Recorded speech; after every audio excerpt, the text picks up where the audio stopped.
So, Mark, did you see that crazy video that Vegas Valuation says me in Vegas walking the fine line between having a good time and divorce? Can we just admire how impressive this video is? And he's like an airbender walking and using physics and all that stuff. It's pretty crazy. But I think anybody that's married and has a spouse that isn't quite into all that Vegas is has felt this. I know we talked about my wife coming down in her PJs at 8 a.m, pissed off. Yeah, the guy in that video has some skills, but not compared to the skills of a man just trying to have a humble Vegas trip with his spouse.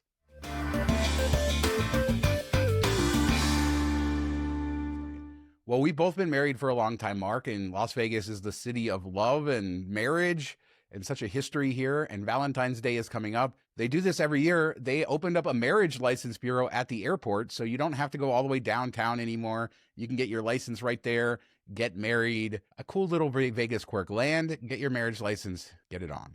Do you think Sin City is love and marriage? I don't know. I don't know. We're trying, Mark. We're trying. Oh, no. I mean, why would you ever do this if there's a thing called the Taco Bell Cantina where you can get married? I think you have to do it there, right? Well, but you can get your license at the airport now instead of having to go downtown, so you can save a lot of time on the way over there. It's neat that they do this, and I can imagine if you're coming to Vegas to get married, it would be very exciting to do it at the airport to get the license and not have to do that. You do have to wait in lines at the courthouse downtown. It's not the funnest thing. You could also do renewals. Get a renewal certificate for $25 or it's $110 for your marriage license. So that's what the current prices are to get married in Las Vegas. Just fly into the airport, gamble a little bit, eat something, get your marriage renewal license, get back out, fly on another plane. There you go. Perfect vacation. Sounds good to me. But what doesn't sound good is the WWE and Wrestlemania. And last year, of course, we had our first Wrestlemania in Las Vegas, and it was a huge success. There was so many events. I think both of us didn't realize how many events they have around town for Wrestlemania. It's not just like one night in the arena, and it did pretty well. But I guess this year, not so much. They've only sold 36,000 tickets per night with 2 months to go. And so apparently they're locking down all the watch parties. Now, remember, there's no block out to watch this on TV. I think it's going to be on Netflix. But if you want to watch it in a bar here locally, a watch party, that's not going to happen. Last year, there was no problem with that. This year, apparently, you either got to go to the stadium or watch it on TV. Well, wasn't this like the $40,000? Somebody spent $40,000 for one night on tickets for like 3 or 4 tickets. So maybe the prices are the problem. Yeah, casino.org had a great article about it and shows the prices, and yeah, many hundreds of dollars for the cheapest seats. Multi-day tickets up $700-800 again for cheap seats, and they go up from there. So we're not talking about a cheap event, and they've still sold a ton of tickets. I don't know, this seems like kind of screwing your fans. When have you ever heard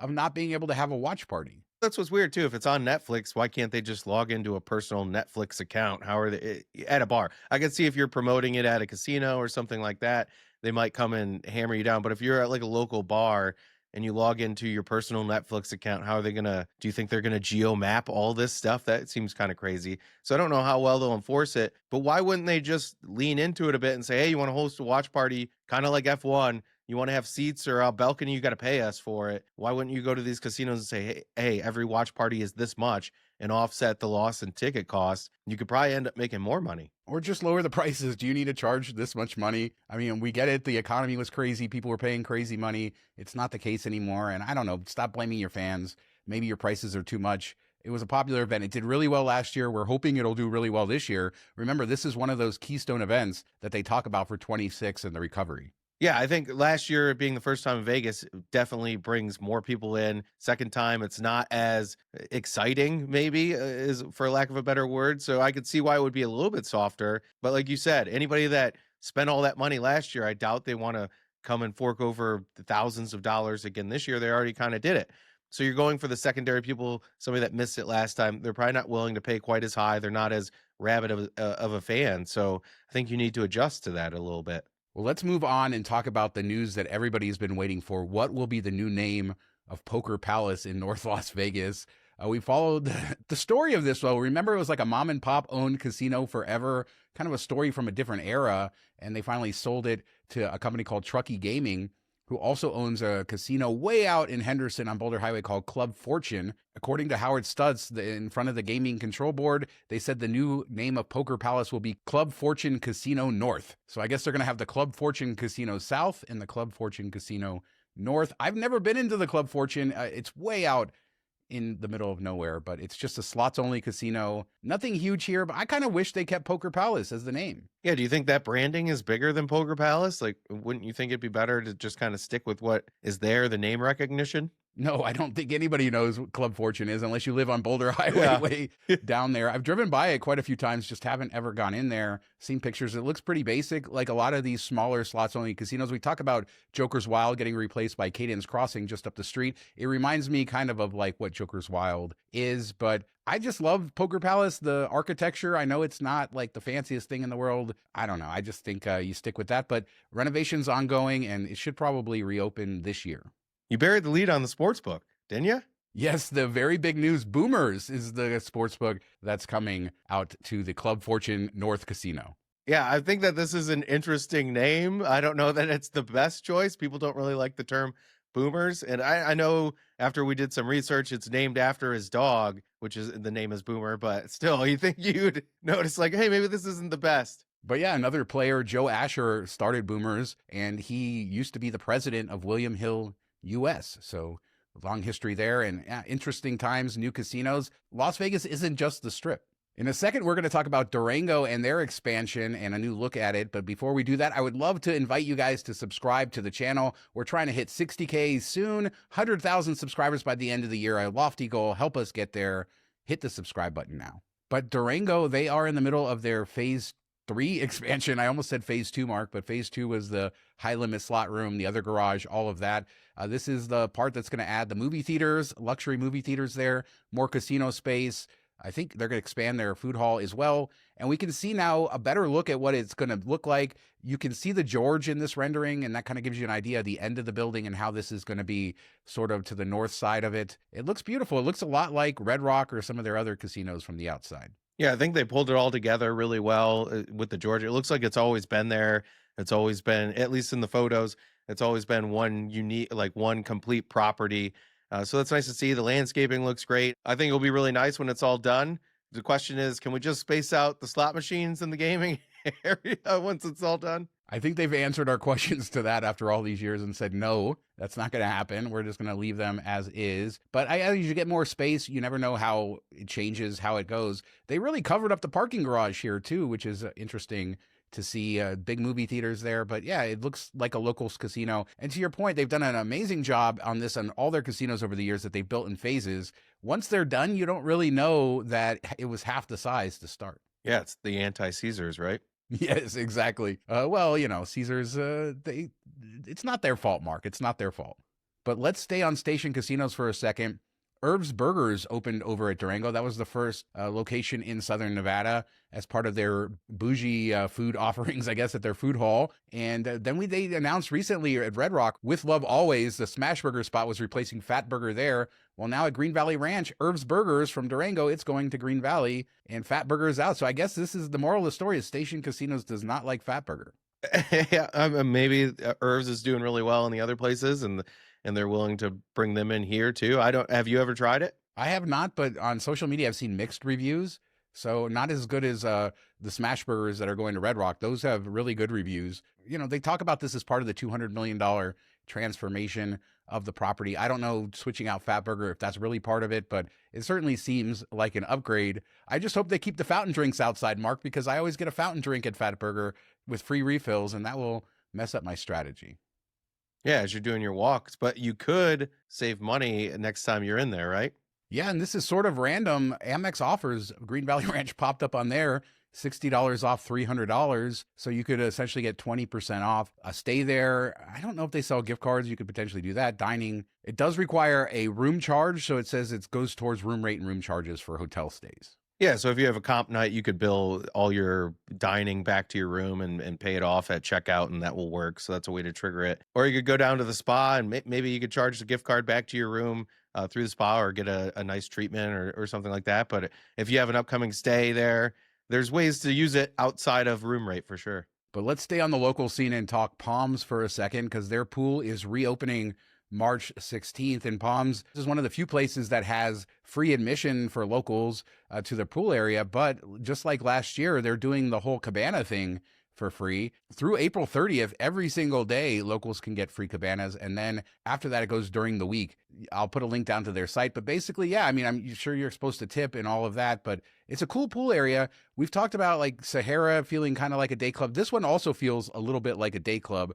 I know it was at one point when Stations owned it, but it is a nice pool area. Yeah, I don't remember if they required people to still have minimums or anything like that. I dug around on the site and even tried to do a reservation, and there was minimums if you're booking it as a normal person or as a non-local. So I would assume there's something maybe involved there. There's a catch, maybe not. People can let us know if they took advantage of it last year. If there is no catch and you can just go in there and order a couple drinks and hang out, I mean, hell, you should be there every Wednesday, Sean.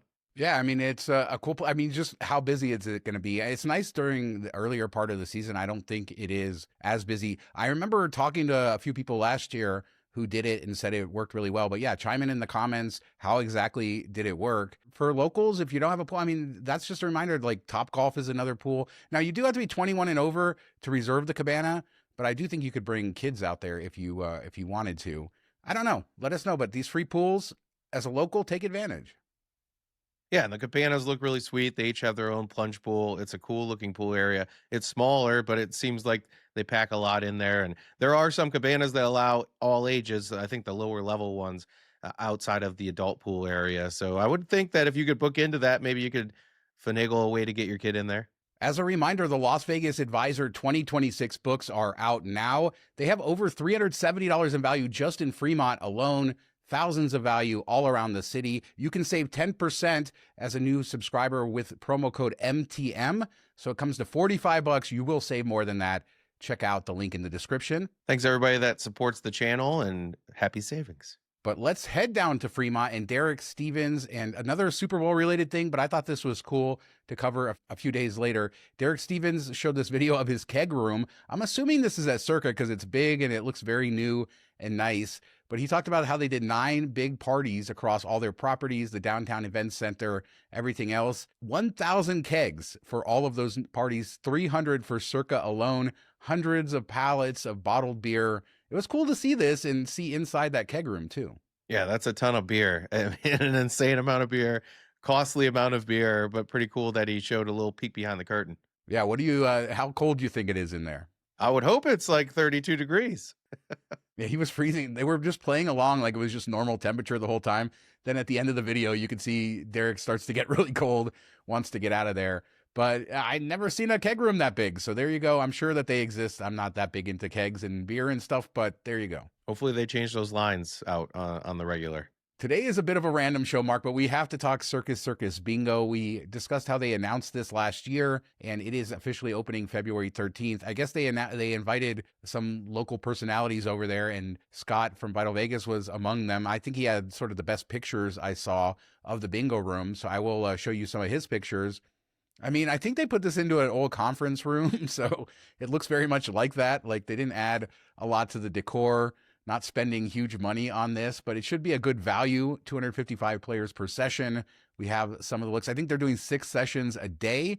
And what's really interesting about this is that it is right next to the Skyrise Towers. You can park in the Skyrise garage and then walk right to it. So you don't have to traverse the whole property. And I think that probably will make a difference for some. Yeah, this kind of reminds me of Plaza when we went and checked that one out, and similar setup. And I think it'll be popular. Definitely the right property for it, I think. And a big room would bring a lot of bingo lovers in, but I think the real money to be made is in the vending machine, Sean. Yeah, the Dauber vending machine, or do you think that they should put beef jerky there?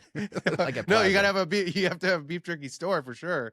But the Dabber vending machine, I love that thing is there and it's affordable. It's not, they're not sticking it to you on those things if you didn't bring one with you. The good old days. I mean, there's so much electronic bingo now, but you didn't live until you had that dauber and you're getting all the ink on it and trying to keep up with 8 cards at once. It's good to see this is the only bingo on the strip now. And it's nice to see that come back. Very easy if you're a local to get in and out of there. I do wish they put some paint on the walls. Wait, is it Dauber or Dabber? It's Dauber. It's definitely Dauber. And let's close with this in what is a random show, but another union is coming to Southern Nevada, or potentially coming to Southern Nevada. We're not talking about bartenders or servers or housekeepers. We are talking about Sheri's Ranch, and the workers there are trying to unionize. There's a big battle here, but apparently the owner in this new contract that they did said that they had to sign over their rights in perpetuity for their online rights, for their persona and everything else, saying the owner could use them for all kinds of things. Many of these people work online doing other things, and they say that's not fair. And basically the owner's saying, hey, you're independent contractors, you don't have the right to unionize. They're saying, yes, we are employees and we do. 74 workers are trying to do this, and this is a story that's as Vegas or Nevada as it gets. I mean, they could be bartenders or housemaids, depending on people's fantasies. I wouldn't count it out, Sean. That is true. They play a lot of parts. They work hard. I mean, it's kind of a funny story, and the headline is kind of funny, but also when you look into it, this is just another sign of the changing times that we're in.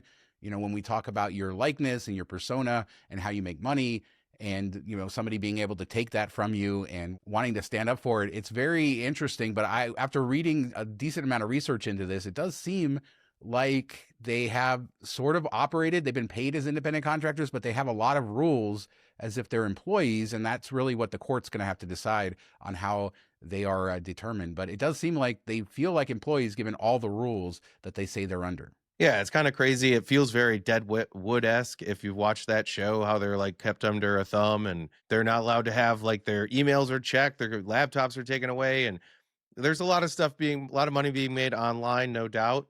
And I get why they would be a little upset about that if it's being filmed in the location, but they don't have the rights to that.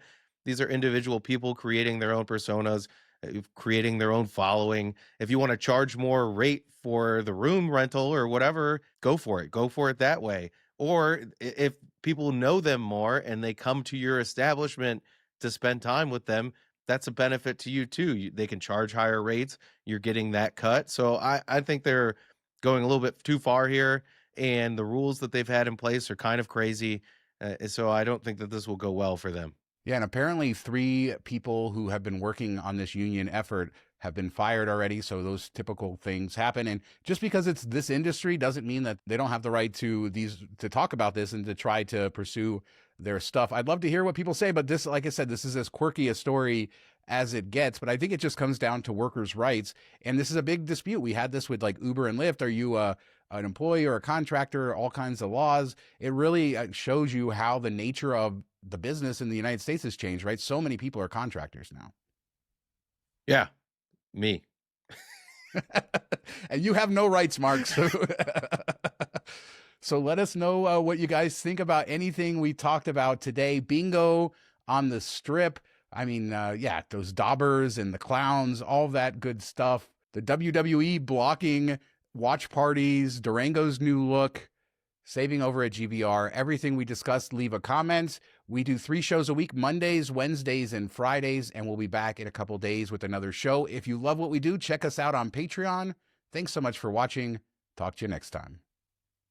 Have a good weekend, everybody.